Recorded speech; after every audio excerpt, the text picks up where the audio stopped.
بسم الله الرحمن الرحيم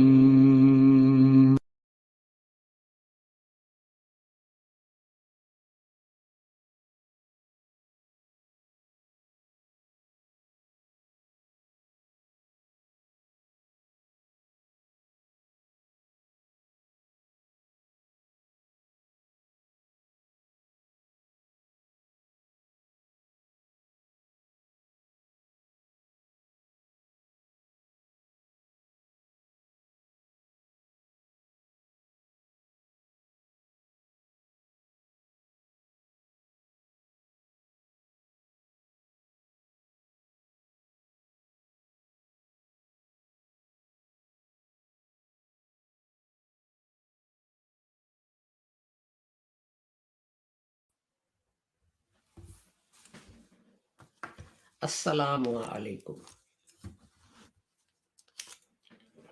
It is Wednesday, the 3rd of August 2022. And in our series, Reflections on the Holy Quran, this is broadcast number 344. These days we are discussing chapter 2, verse 102 of the Holy Quran, the significance of its words. And this is the 25th broadcast in which we are discussing the words of just that one verse of the Holy Quran. These broadcasts are brought to you by LASER, Lahore Ahmadiyya School of Education in Religion, which is a department of the Lahore Ahmadiyya movement or Ahmadiyya Association for Propagation of Islam. But this organization is known by 2 or 3 different names. The founder of the Ahmadiyya movement was Hazrat Mirza Ghulam Ahmad of Qadian Rahmatullah Alayh. And his teaching was that although other Muslims say that after the Holy Prophet Muhammad, at least one more prophet will come, this cannot be right, because the Holy Quran addresses the Holy Prophet as Khatamun Nabiyyi. And the Holy Prophet explained that this term means La Nabiyya Ba'di. No prophet can come after me. So now no prophet will come, not an old one, not a new one. This worried his companions,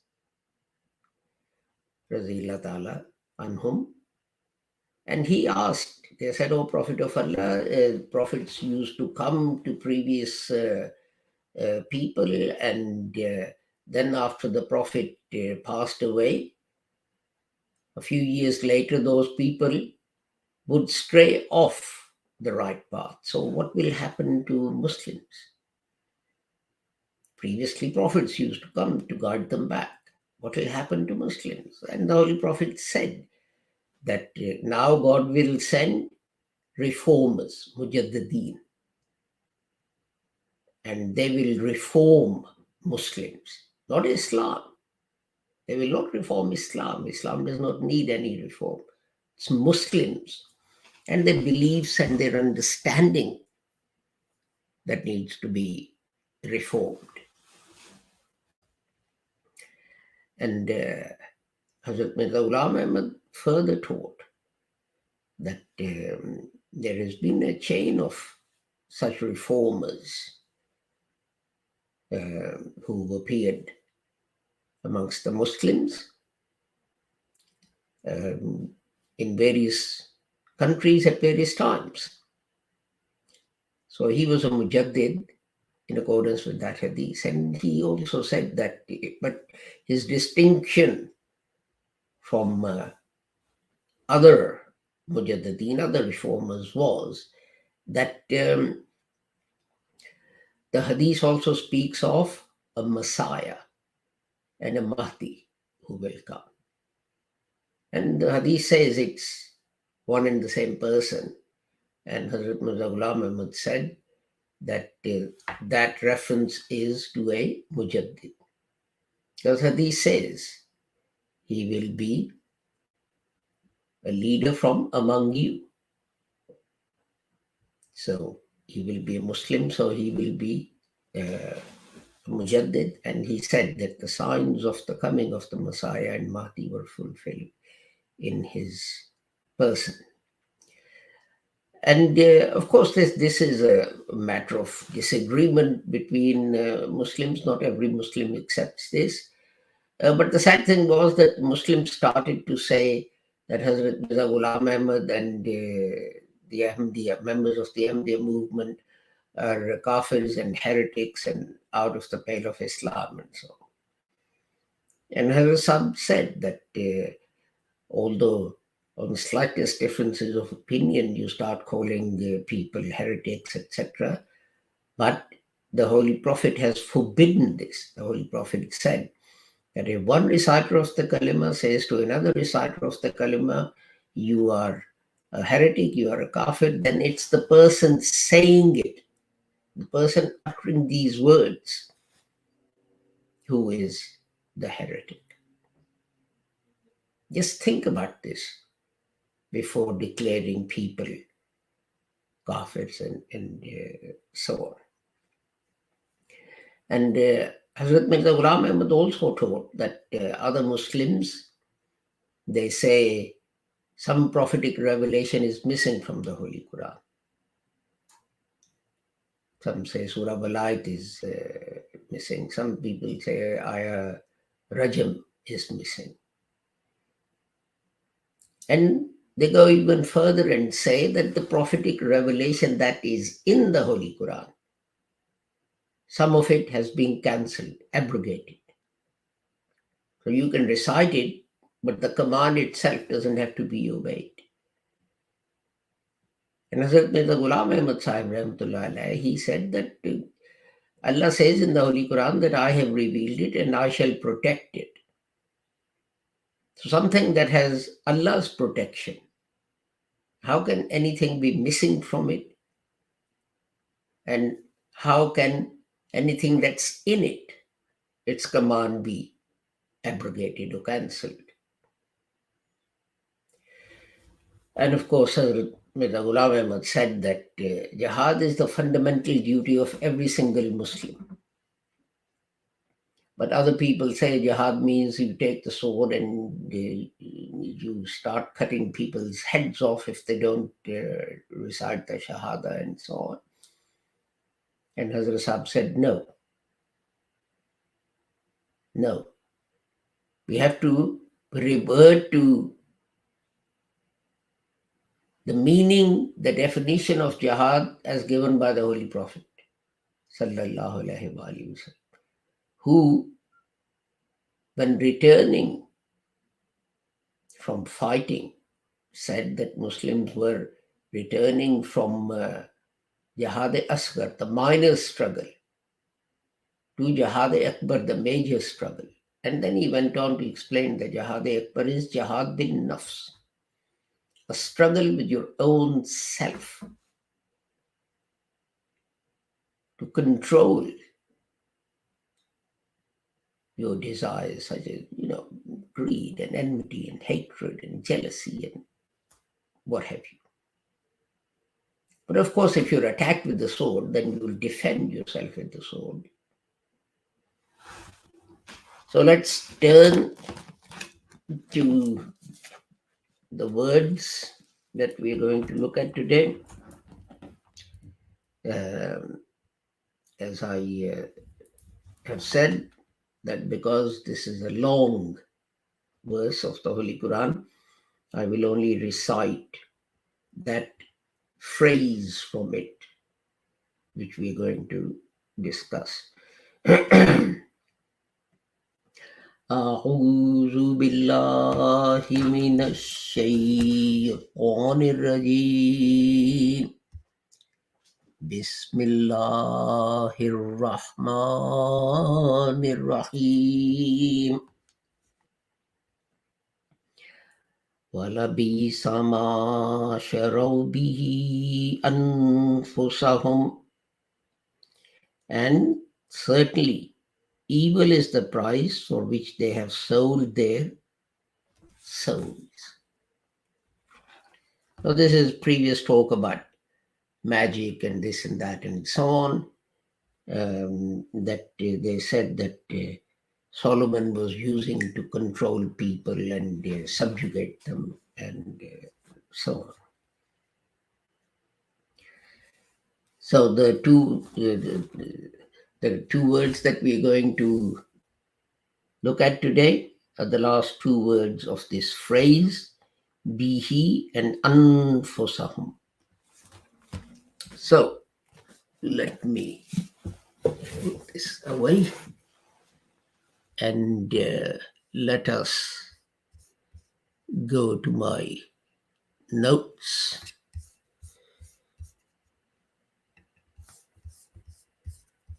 And see what these words mean.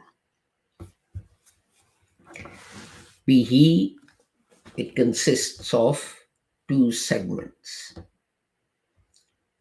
Or to put it another way, two words have been combined to make this expression. Be, which is a preposition, and he, which is a pronoun. So, with it. So there's not a lot more you can say about that. So we'll go to the next verse. Anfusahum. This, of course, has two segments. Anfusa, which is the noun, and hum, which is the pronoun. And its root is nun fa sin. And we come across this root in 4 different forms, or 4 words made from this root, based on this root, are found in the Holy Quran. And the total number of times that this root is used in the Holy Quran is 298. And 295 times it's nafs. And so the words that we find in the Holy Quran, breathing, it breathes, the nafas, the nafasa, Isa, the nafasa, in chapter 81, verse 18. And this is used in Urdu as well. And then to aspire, but mostly it means self, soul, person, mind. Anfusahum, anfusakum, themselves, yourselves. And nafs, soul.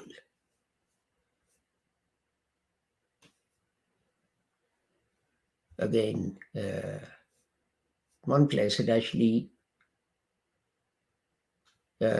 refers to a person, nafsan, a man, in chapter 2, verse 72, which we've already passed.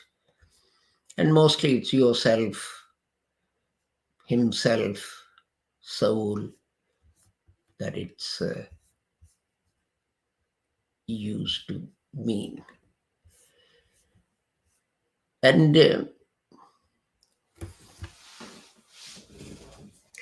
This has a very wide aspected meaning. And of course, as I said, it applies to a person. But interestingly, what you see, we see someone and we recognize their face and so on. But we may not know what their character is like, spiritually what they're like. But when this word is used in Arabic for someone, it encapsulates their um, physical being, moral qualities, spiritual being, everything. The complete person. It also is used to mean that ability in us that allows us to decide, distinguish between right and wrong. So that means it's used for knowledge, it's used for heart, it's used for rationality, etc. It's also used to indicate status, fil, malikan, binafsi. The king came to me personally. So you're trying to sort of give people the impression of your status, your greatness. That the king personally came to see you. The ruler personally came to see you. And it also means sort of, brotherhood. It means blood. And it's Urdu. All these words have been taken into Urdu. Nifasan, that's the blood that flows after giving birth. And in fact, giving birth, the same word is used in Arabic for giving birth. And breathing, I think I've already said this, that the same word is used for that. And in chapter 81, verse 18, the nafs sabbi, that the morning or the sun rose in the morning shone. So, and of course, you take the basic meaning, and all of it flows from some aspect of that basic meaning. It also stands for, when people say, punishment. But I would say, rather than punishment, it stands for the consequences of something that you've done.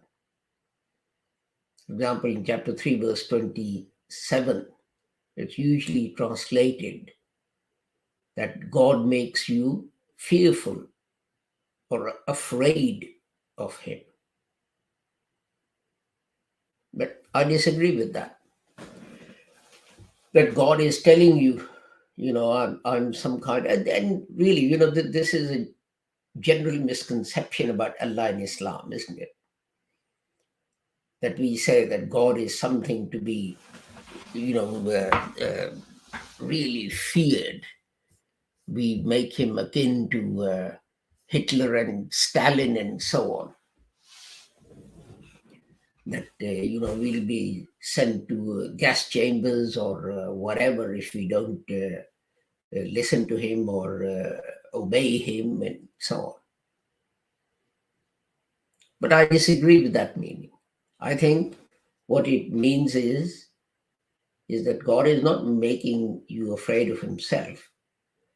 God is making you afraid of the consequences of what you do. That's what God is saying. That man does things, but unfortunately, man is governed by short-termism. You can't see beyond the end of your nose.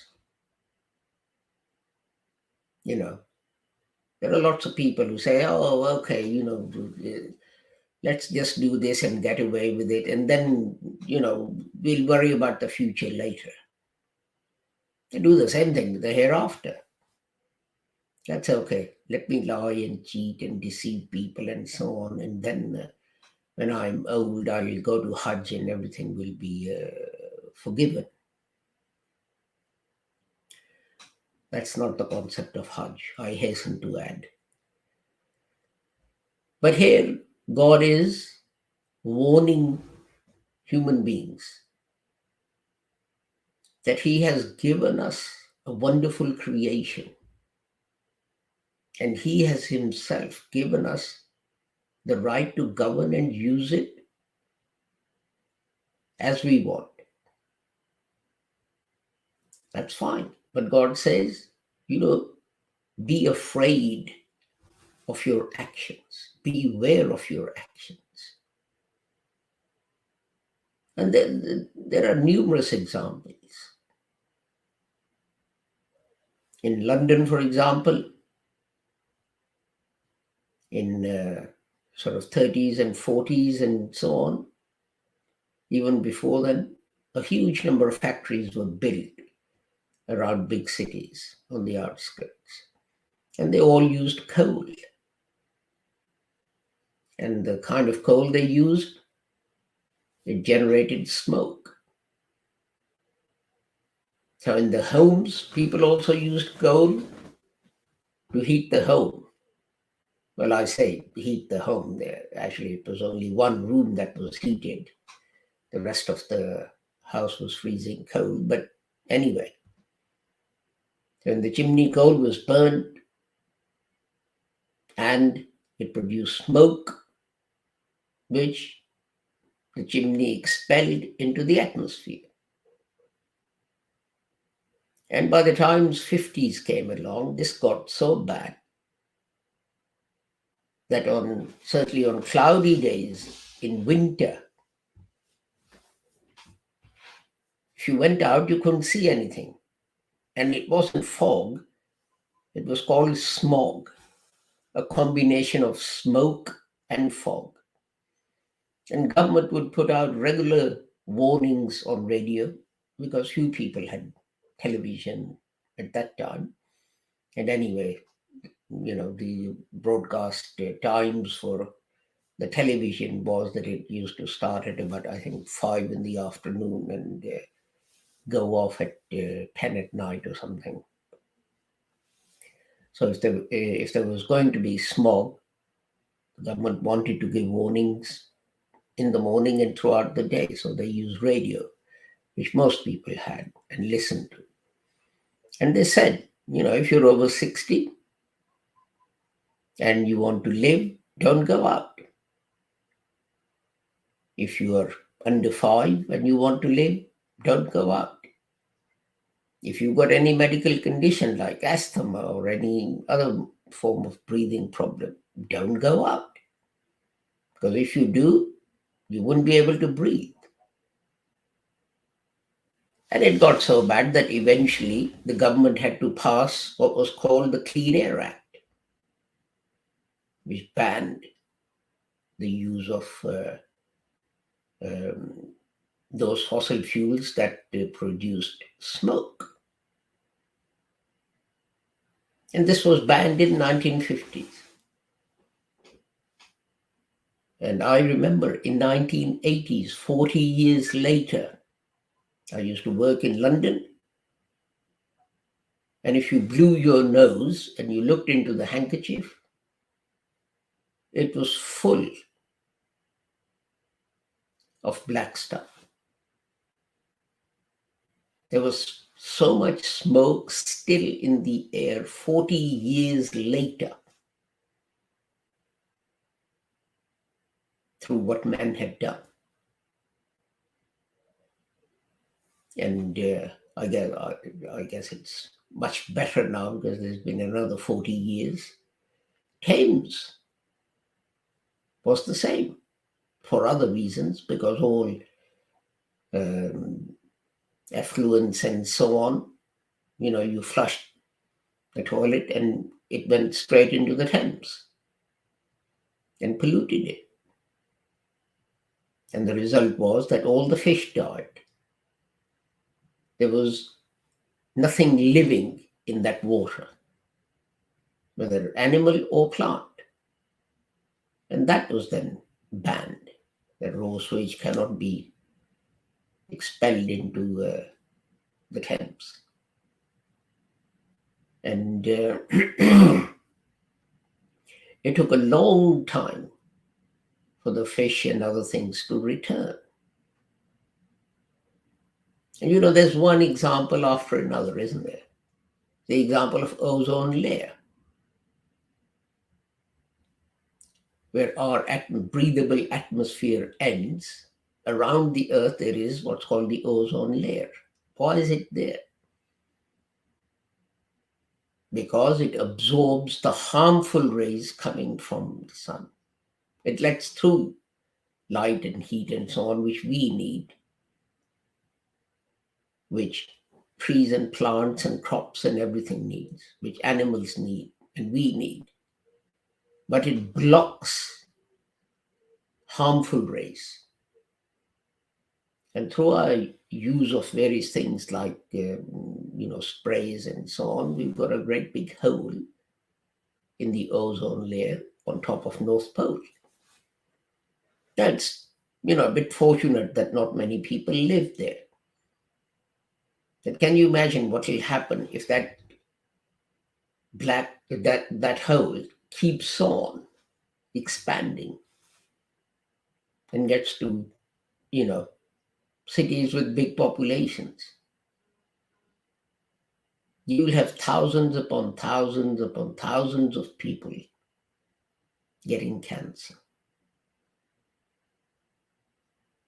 Health organizations will not be able to cope. Well, we've seen this, haven't we? With COVID, that they had to build temporary hospitals and so on in sports stadiums and everywhere else to try and cope with the number of people who were falling sick. But can you imagine tens of thousands of people falling ill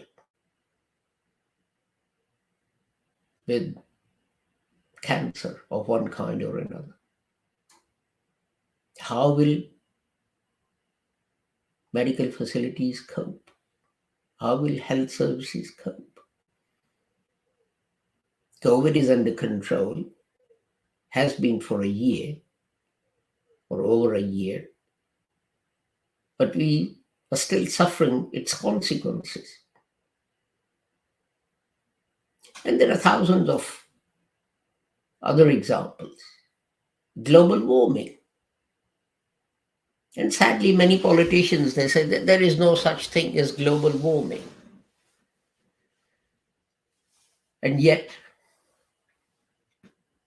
record keeping of temperatures in the UK something years ago. And I think there have been 5 years when temperature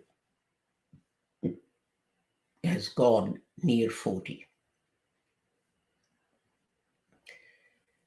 And out of those 5, 4 of those years have been from 2003 onwards. And just 1 previously. Previously, it used to get so cold that the Thames would freeze. You can dig up old Christmas cards. You will see photographs of people skating on the Thames. Not only did it freeze, but it wasn't just a small layer at the top. It was so thick that you could actually skate on the Thames. How many years has it been since it froze? I don't know. I don't think it's frozen since we've been in the UK. And now our actions are causing a shortage of water. But we continue to waste it. We continue to waste it. We fill up a huge bath just to wash. Why? If you go to mosques, you see taps full on and people performing the wudu. Why is the tap full on? The Holy Prophet was so conscious of these things that he said that if you're performing wudu by the shores of Euphrates, pretend you only have this much water. And he held up his hands. We talk about, the hadith of the Holy Prophet and following the sunnah of the Holy Prophet and so on. So I asked these people to leave taps full on to do wuzu in mosques and so on. What about this hadith and this sunnah? How about following these? Nowadays, whichever country you go to, there are national parks and so on. But the Holy Prophet Muhammad sallallahu alaihi wasallam was the first person, to my knowledge, who set up reserves where it was forbidden to cut down trees and so on. The only thing you could do was to graze your camels and your horses in those areas. You couldn't do anything else. You couldn't do anything else. And that was, I think, the first time that you could call it the area wasn't big enough like Yellowstone Park or Grand Canyon and so on, but the concept was still there that we're going to preserve this natural habitat. And we are running short of everything. We're running short of clean air. We are running short of water. You name it. And we're short of it. And this is what God is saying. God is not asking you to become afraid of Him. What God is saying is fear the consequences of what you do, because you're human beings. You don't think of the consequences of what you're going to do. And in the short term, you might be okay. But in the long term, you're going to destroy yourselves and you're going to destroy this planet. So fear the consequences. Fear where your actions lead you. So God it doesn't matter to God whether you're afraid of Him or not. Makes no difference to Him at all. So with that, I take my leave of you